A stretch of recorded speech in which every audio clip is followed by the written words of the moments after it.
My name is Kevin Berger, and I am the author of Atheism is Untenable. On this channel, I don't engage in apologetics. Instead, I apply the principles of polemics and skepticism to atheism and the claims made by atheists. This is Justified Nonetheless. Please like, share, subscribe, and turn on those notifications. Pantheism is the idea that the universe or, everything is God.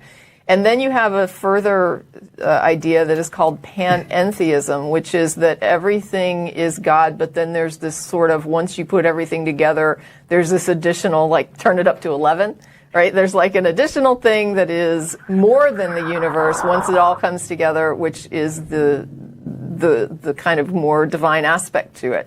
So you've got the pantheist who is just sort of saying, I'm in awe of the universe. And then you've got the pantheist who is saying the universe is more than the universe, and that's what is God to me.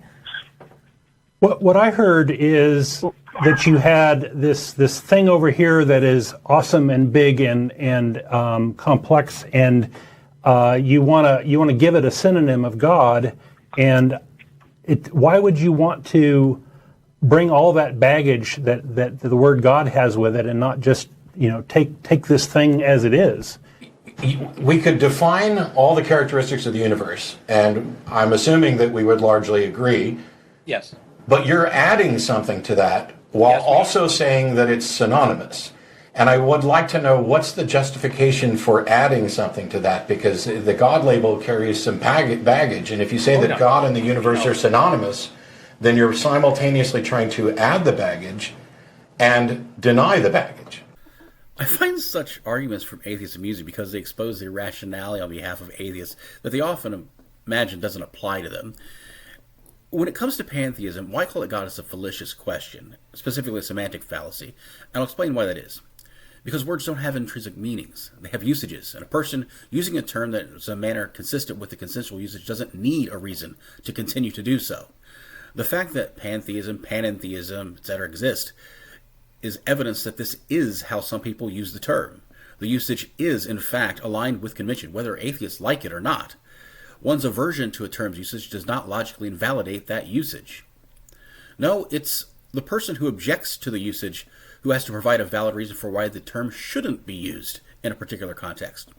However, the only objections that I've seen presented thus far are born of either prescriptivism or one's aversion to the usage. Neither of these objections is valid. So why call the universe God, why not call the universe, falls flat as a pancake.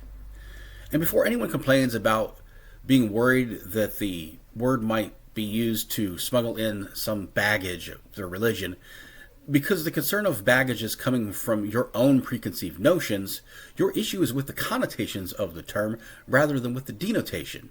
Therefore, by pure dint of objecting on those grounds, you've already effectively smuggled the baggage yourself for them. Therefore, you're better off accepting the usage specifically and explicitly as stated, and if the other person attempts to make auxiliary assertions addressing each of those independently.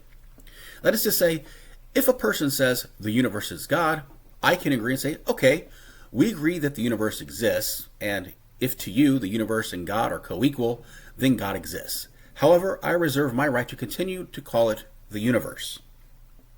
Conversely, if the person says the universe is God and XYZ, I can say, I am willing to concede that the universe is God, however, let's discuss X, Y, and Z.